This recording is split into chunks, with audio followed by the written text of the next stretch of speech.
Before I go on, I first and foremost want to give you an insight of what has happened in Borno State before, which is very important. Then I should dwell into the current situation in Borno State, what have we achieved, and others.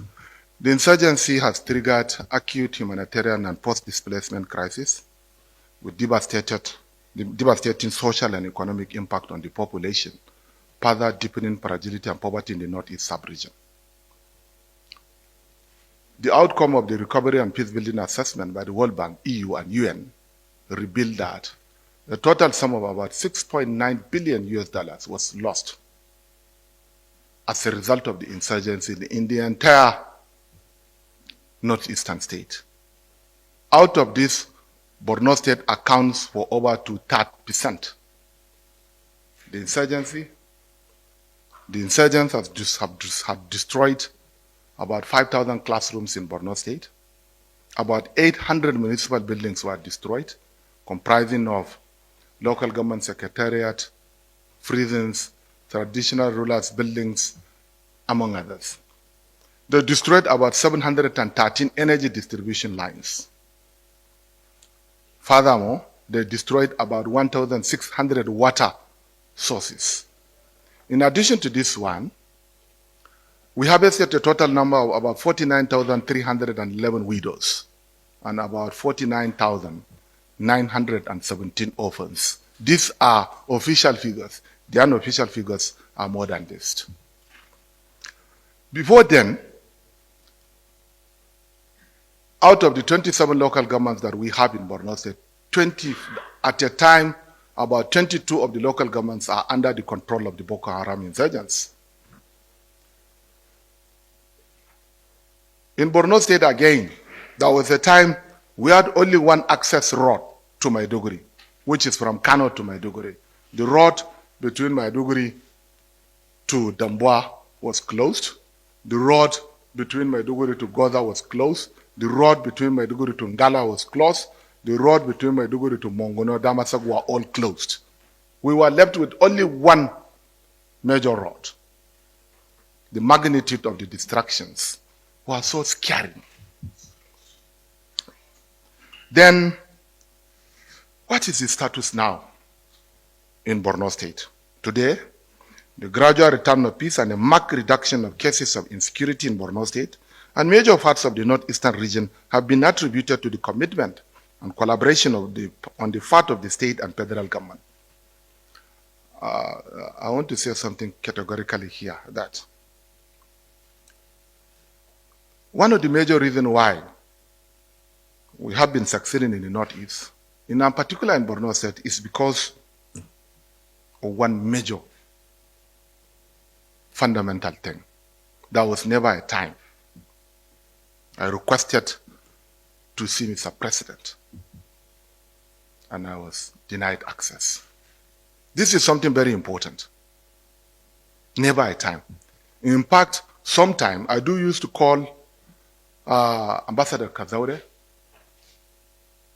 on landing in Abuja whenever I had serious security situations in Borno State.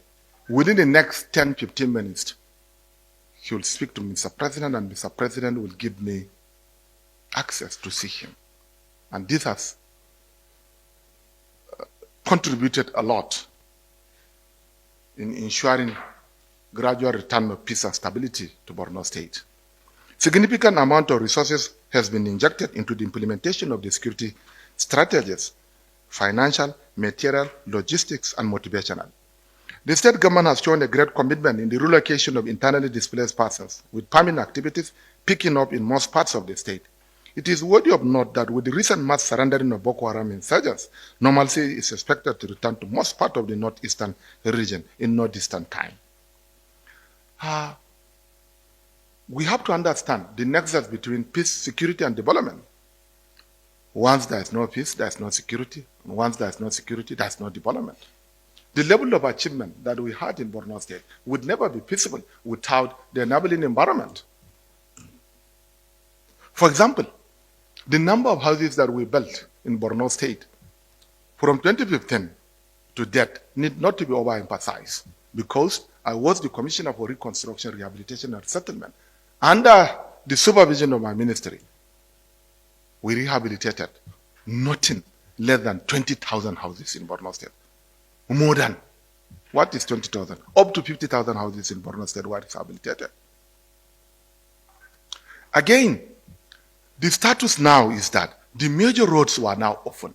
The roads between Maiduguri to Damasak was open. The road between Maiduguri to Mongono was open. The road between Maiduguri to Goda is open. Few days ago, just 2 months ago, we completely reopened one of our biggest route, which is Banki-Bama Road. Banki-Bama Road will pass through, will go up to the Republic of Cameroon. I was in Banki a few months ago. I hope you have noticed my presence in a market at 12 midnight in Banki. This wasn't possible before. Again, recently we have opened another market in Damasak. We have opened another market in Gubio. Mongono market is also open. Most importantly, the relocation of the internally displaced persons need not to be overemphasized. These are all as a result of milestone achievement recorded in the areas of security in Borno State. Yes, I'm not saying that the security challenges is over, but this will not be possible without effective collaboration and synergy between the government of Borno State and the federal government agencies. Honestly speaking, the armed forces of the Federal Republic of Nigeria, the police, the DSS, and others are giving the desired collaboration to the government of Borno State.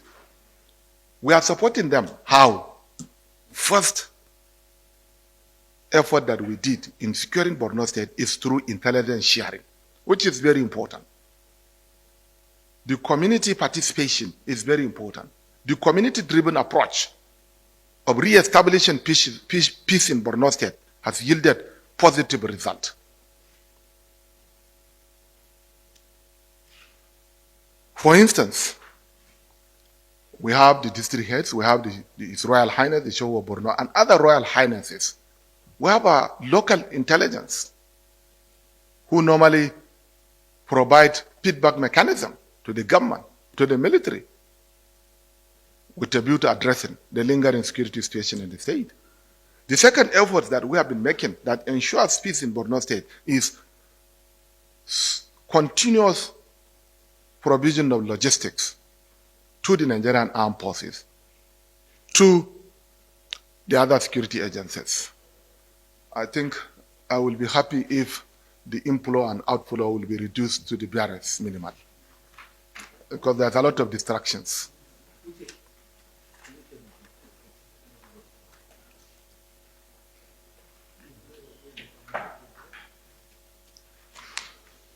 So, this is the status now. Furthermore, with the strong support and commitment of the government, we achieved the following: restoration of significant measure of peace and reduced incidents of the campaign of violence. We have seen in Borno State, the incidences of bomb attacks has been reduced drastically. Yes. For how long? Before then, on a daily basis, we have been witnessing bombings throughout Borno State. But this has been reduced by about 80%, if not more than 90%. Reconstruction of lives and livelihoods embarked upon relentlessly. Over 5,000 physical infrastructure built by the state and federal government. Partnership with international community helped to strengthen government efforts. We partner with international organizations. Yes, sometimes we differ in our own understandings, but most importantly, the UN-OCHA, the UN agencies, and some international organizations and local organizations have given great support to the government of Borno State, because we have what we call a return strategy. High-level steering committee meeting headed by the deputy governor. Membership cut across different strata, vertical and horizontal, representatives of NEMA, representative of Northeast Development Commission, representative of the DSS and other security agencies are also included. So the role and responsibility of this agency is to ensure that the activities that are ongoing in Borno State are in a coordinated manner. Return of internally displaced persons back to their places of origin where we can guarantee peace, continuous support for the security forces and establishment of civilian vigilantes and hunters. Yes, we strengthen the resilience of the community. The only way you can defeat insurgents is to ensure that the resilience of the community is being strengthened. This is something that we did. Whether we like it or not, some of the root causes of the insurgency are not limited to endemic poverty, pervasive illiteracy, increasing infrastructural deficit, climate vulnerabilities, and increasing poverties. How this thing happened? Bad governance. Establishing good governance is key, is sine qua non to ensuring peace building, social cohesion in any state of the federation. Again, security is everybody's business. You cannot just say it's only the federal government that can provide security. Sub-national governments are also very important. Local governments are also very important. You have seen for how many times I was attacked. Many times. But if you are not resilient enough, you can't. A lot of information has been passing that the governor of Borno State has decided to close many internally displaced persons and others by many different non-governmental organizations. It's not true. The reality on ground is that there is increasing prostitution in the internally displaced persons camps. There is increasing drug abuse in the internally displaced persons camps. There is increasing procreation without care in the IDP camps. There is increasing gangsterism in the IDP camp. Recently, you heard what has happened in Borno State. An aid worker raped an internally displaced person and eventually led to her death. Such incidences are growing in a serious geometrical ratio. We have a very serious problem. Right now, we have more than 500,000 internally displaced persons in Monguno. We have about 300 internally displaced persons in Gala local government, 300,000. About 250,000 internally displaced persons in Goza, with dwindling food supply from the international organizations. What will happen at a later date? That is why the government of Borno State, under my distinguished leadership, with the support of the federal government, with the support of the armed forces, decided to relocate people to their ancestral homes or to local government headquarters in a dignified manner. What I mean by in a dignified manner is under the Kampala Convention. We have never forced any IDP to relocate, but we are trying to provide means of livelihood for them. Continuous dependence dependent on handouts from non-governmental organizations is not sustainable. And that was why we opened Baga.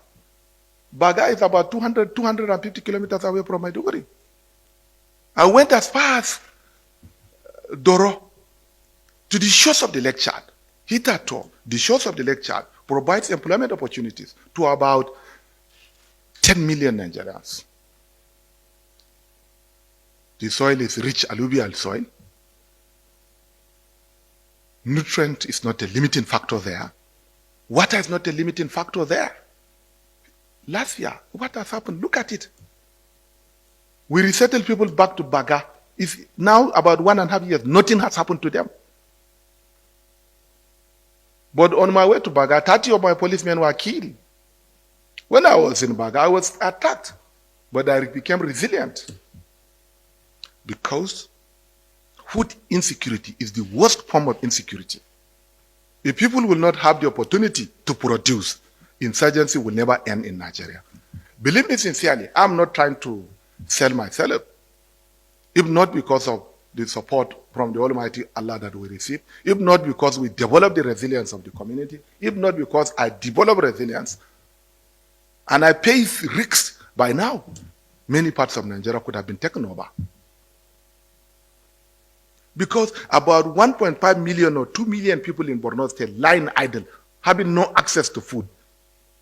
What does it mean? They will join ISWAP. They will join Boko Haram. So we created the enabling environment for people to go and farm. This is the only alternative. And the people go back home. Notwithstanding their own request. We refuse because in the year 2019, in the year 2020, we felt the security situation is not palatable to allow for their return until in 2021. Strengthening of regional dialogue and synergy with neighboring nations, you have seen I have gone to Republic of Chad. Within the last 2 years, I can't count the numbers of times that I've been there, up to 10 times. And normally I used to go by road to the Republic of Niger, to the Republic of Cameroon, to the Republic of Chad. I go by road most of the times.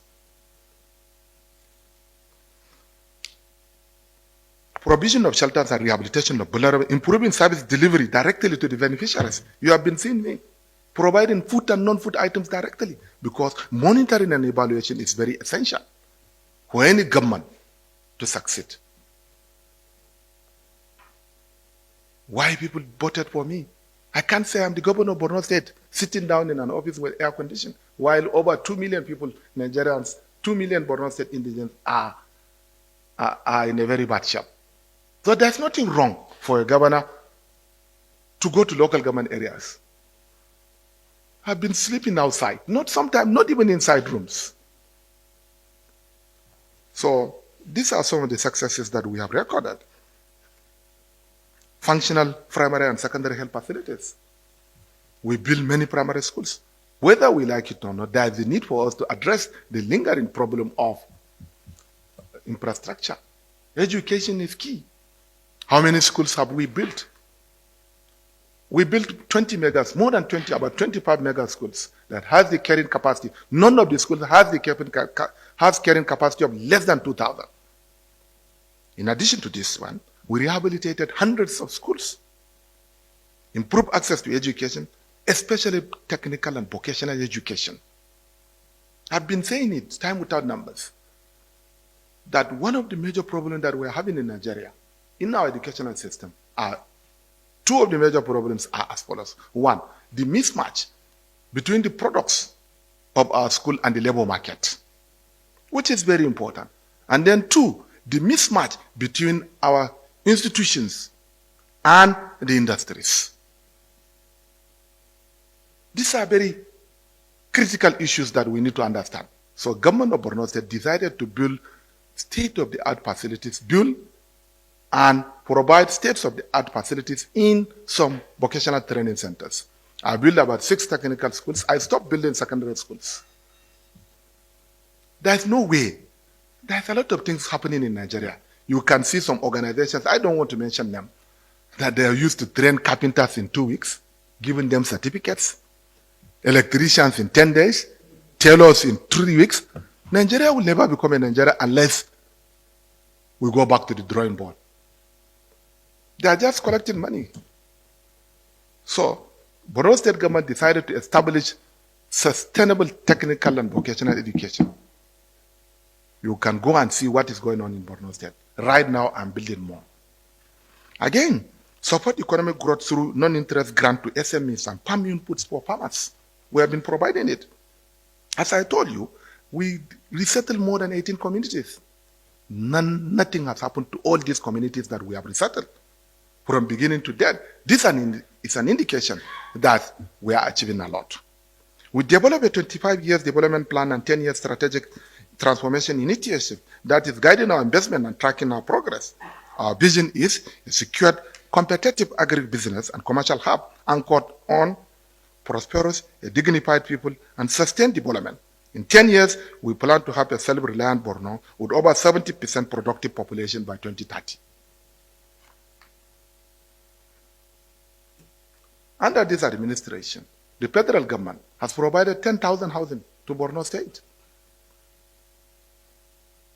Let me also use this opportunity to commend the efforts of NEMA, Custom Services, Kakobit Committee, Northeast Development Commission, and Ministry of Humanitarian Affairs in providing food and non-food items to our IDPs. Huge quantum of food has been delivered to the people of Borno State. Stability is very important, without which we can't. Again, as I told you, we built about 432 classrooms and 242 watch facilities. You have heard a lot. Within the last 2 years, we provided over 560 projects. We recruited about 1,000 health personnel, constructed 24 new roads, including flyovers in Maiduguri, 18 existing roads in rehabilitation. Most importantly, there is something that this administration did to Borno State that will go a long way in reducing the insurgency. The federal government has approved for the reconstruction, for the construction of Bama Banki Road, Dikwa Gamborungala Road. These are the two major roads that can improve the economic well-being of the people of Borno State under the tax credit scheme. Dangote will do it, and we remain eternally grateful. We built about 779 boreholes. All these figures that I'm saying, if anybody has any iota of doubt, we are ready to provide the coordinates of these projects that we did. Again, in farming communities, areas under cultivation were increased by about 700%. Then, the most important thing that I want you to understand is that these farming activities is very important. You can leave Maiduguri now, up to Baga, you can see people farming. We embark on serious irrigation activities also, supporting the farmers. We supported nothing fewer than 20,000 heads of household by providing them with irrigation equipments. All these achievements could never be feasible without the support of the federal government, without the support of the Nigerian armed forces. We remain eternally grateful to all of them. On the voluntary return of internally displaced persons, I think this is something which is very important that we say it so. But the requirement for resettlement are as follows. Location, security clearance by military commandant. First of all, we do use to receive clearance by military. We provide housing, either transition shelters, permanent or rented homes. Health facility appropriate for the population. Safe drinking, school, police station or police post, marketplace, traditional rulers resource center, civil defense officers, establishment of civil authorities, police officers, teachers, healthcare providers, nurses, midwives. Community centers, solar electricity, places of worship, free access and movement, market relevant skills and livelihood plan for youth and women in particular. All these are conditions for return. We are very we are not mindful. So all these are factors that were considered before returning back people. Let me use this opportunity to also mention one very important thing. The committee that has been established, that was inaugurated by Mr. President yesterday, is one of the most important committees. Committee on Repatriation and Resettlement of Internally Displaced Persons. This committee will also look into the management of the defectors. This committee is headed by the Vice President, while I'm the Vice Chair. The membership drawn from all organizations, especially Army, Police, Northeast Development Commission, Humanitarian, among others. And most importantly, the governors of Adamawa, Gombe, and Yobe State are also included. So, again, we are providing houses to the returnees. Food and condiments are provided. An adult member of the family will be provided with startup packages. Married women are also provided with packages. For those voluntarily returning to rural areas, access to farming land will be provided also. Children will be enrolled back to school. Stalls and shops will be allocated to community traders. Once homes are allocated to a family in a safe environment, they will not be received back into the camps. Families will be encouraged to adopt orphans from the same socio-cultural activities. Challenges. All what I have said now could never be feasible without the support of the government. But notwithstanding all the contributions of the federal government, we still have some challenges. One, I said it even before, that growing number of ISWAP in some parts of the state is a matter of great concern to everybody. Where? In the shores of the Lake Chad. Again, in southern Borno State. Luckily enough, I was told there was military deployment yesterday to southern Borno State to fight the insurgents in the Tambukta Triangle. But I think this is an early warning system. We shouldn't allow ISWAP to grow. ISWAP are more sophisticated, they are well funded, they are more educated.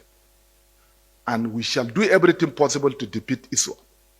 Otherwise, what Boko Haram did will be a child play. This is an early warning system.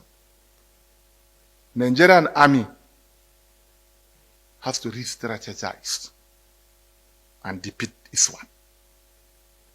ISWAP will be a threat to the entire nation. Because of the fragility of the sub-Saharan Africa, they are coming from Libya and others, resettling there. And then, whether we like it or not, a few days ago, I've spoken something about 2 local governments are still not occupied by human population. I think there is some certain misunderstanding. Some say that 2 local governments are under the control of Boko Haram. No. 2 local governments are not occupied by human population. But whether we like it or not, it's right, because if 2 local governments are not occupied, what does it mean? It means the capacity is not there to protect the human population to go to these local government areas. But we are working with the Nigerian army to ensure immediate resettlement of people to Malampatori, which is the headquarters of Abadam local government. And again, Gudumbali, headquarters of Mairari local government. We are not saying that these 2 local governments are under their control, but these 2 local governments are not under human occupation. We need support from the federal government to support the relocation of these people to these local government areas. This committee that has been constituted by the federal government will look into these matters, among others. We want clearance of the shores of the Lake Chad. Again, in conclusion, while the challenge of insecurity is being solved gradually, it is not yet over. I said it time without numbers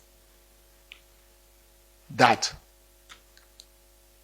in addition to what we are doing, I said it time without numbers that there is a need for government of Nigeria to rethink and look into the possibility of hiring mercenaries. I said it time without numbers. There is nothing wrong. America, Britain, many more countries that are stronger than Nigeria do use to seek support outside. There's nothing wrong. Because this problem has been compounded. And it's not easy for us to solve the security challenges that we're having now at the time.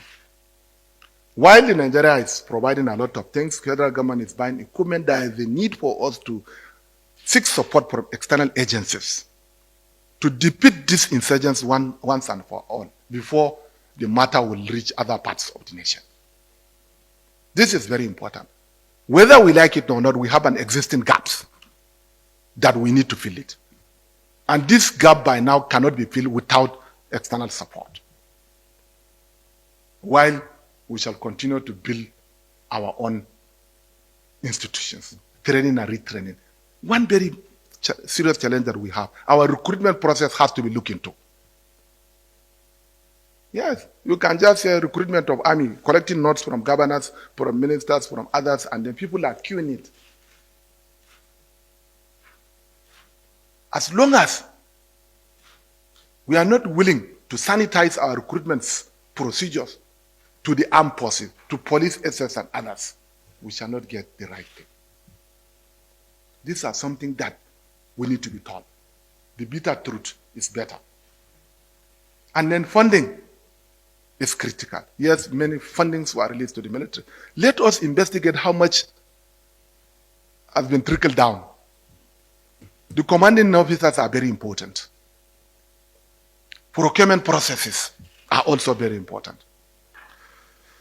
Then, stronger solidarity among the security forces and sustained campaign needed to finish off the remnants of the insurgents in the fringes of the Northeast is very important.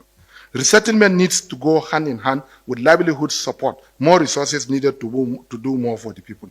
Greater understanding required with security forces to support protection action in places of resettlement and all over Borno. The last but not the least, we must not allow the 2023 general election to shift our attention completely away from the focus on restoration of peace in the Northeast and indeed other parts of the nation. Thank you very much.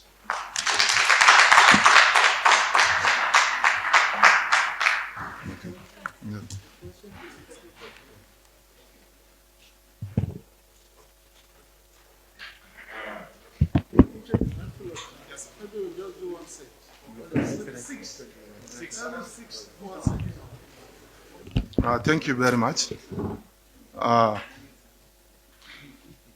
Thank you very much. Let me first and foremost answer to the question of Mr. Timothy from BOA. He said, I've exposed myself to risks. What if I lose my life?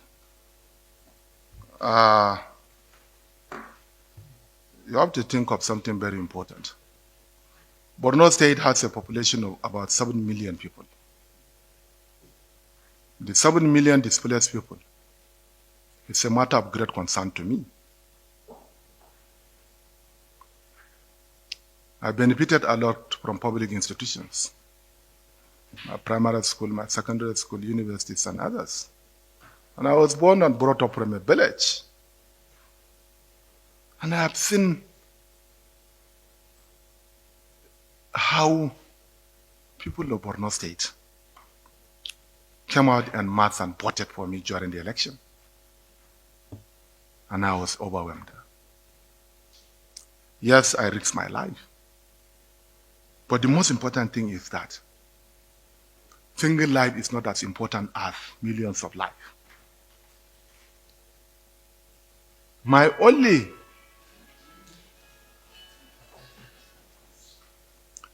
consolation is that the people of Borno State are so much in love with me.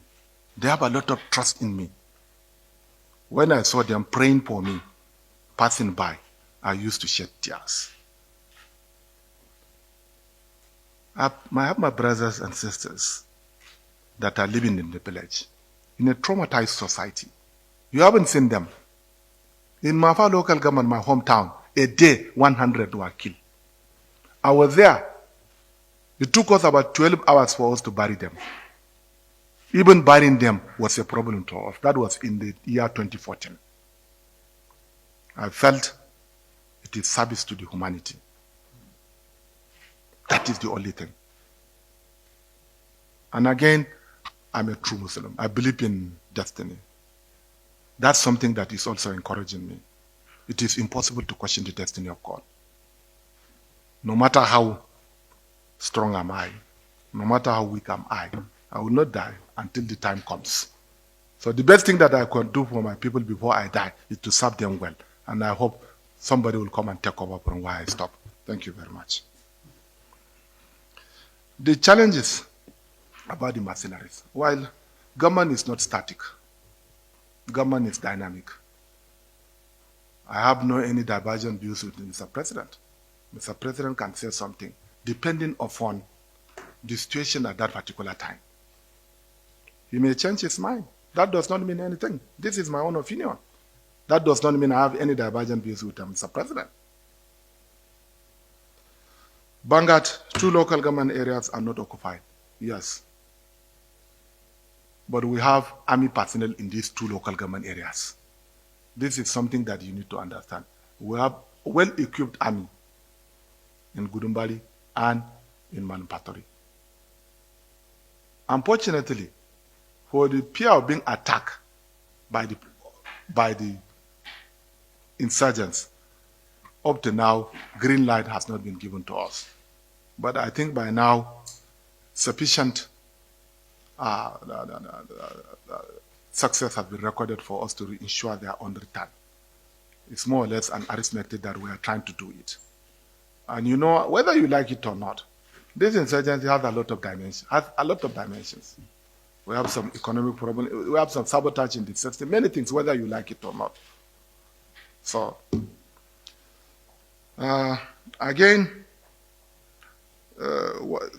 sponsors of Boko Haram, while the mandate of the government of Borno State and the mandate of the federal government differs, I want to stay within my confines as the governor of Borno State, but not as the president of the Republic of Nigeria. But most importantly, those that were arrested as sponsors of Boko Haram Borno State were dealt accordingly. Sometimes, some classical informations are not necessarily being released to the populace. You have to take note of this. And security issues are very important issues, very delicate that need not to be said at all times. Repentant Boko Haram, yes. There is no 2 identical situations at the same time. No matter how good are we in our intentions to receive the repentant Boko Haram, yes, some may have some certain opposition. But so far, so good. As far as we are concerned, there is no alternative to non-kinetic measures of defeating the insurgents. The federal government has been speaking for them for the last 4 years through the DSS, through the Sulhu program. The government of Borno State has been speaking to them. And some of the reasons why we are succeeding in this war is because we decided to approach the political solutions to this problem. We are combining both the political and the non-political solution. Addressing the socio-economic dimension of the crisis is also very important. Yes, this committee that has been inaugurated with our president will look into these matters. But first and foremost, our main concern is to see how we can compensate the victims. We don't want to support the repentant members without supporting the victims. The plans are underway, but again, this is something that we need not to say in the public. If you want me to get more information, sometime you can go to Maiduguri, you can meet me in Abuja. Sustained security, yes, you are right. We have resettled back people. I requested for sustained security. This is very important. Because without sustained security, they will be attacked. If they were attacked, they may join Boko Haram. In Borno State, we are in a very difficult condition. One, if we allow people to stay in the IDP camps without food items, people are yearning for return. We haven't done anything. These people will be supported by ISWAP and Boko Haram. They will now go and join them. This is something that we need to understand. Again, if we shall return them, we shall be very careful for fear of the attacks. So that is why we are communicating very well with the Nigerian army with a view to protecting them. So far, so good. All areas that we have resettled, we receive about over 90% success, notwithstanding some few pockets of problem that we have. The last but not the least, challenges. Yes, that is one of the major problems that we are having in Nigeria. I've never heard from any government organization in Nigeria that they have funding. Nobody is saying when they have funding, they will say they have funding. Funding is a challenge even in the United States of America. But the most important thing is how can we judiciously and meticulously utilize the little resources that we have? How can we prioritize the little resources that we have? This is something that we need to understand. During my preamble, I told you that the Recovery and Peace Building Assessment by World Bank, UN and 6 states of the northern Nigeria computed the total lost damage done,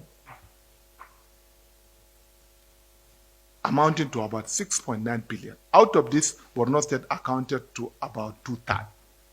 This is this whole amount of money. $1 billion. It's not we lost about 900,000 homes. It's not a small amount, but I think with determination, we shall reach where we want to reach, inshallah. Thank you very much.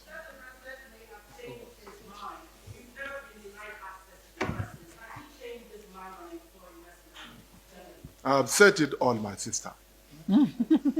Government is static. It's not static, it's dynamic. Yes. He may answer me in the next few days. This is a plea that I made. Thank you very much.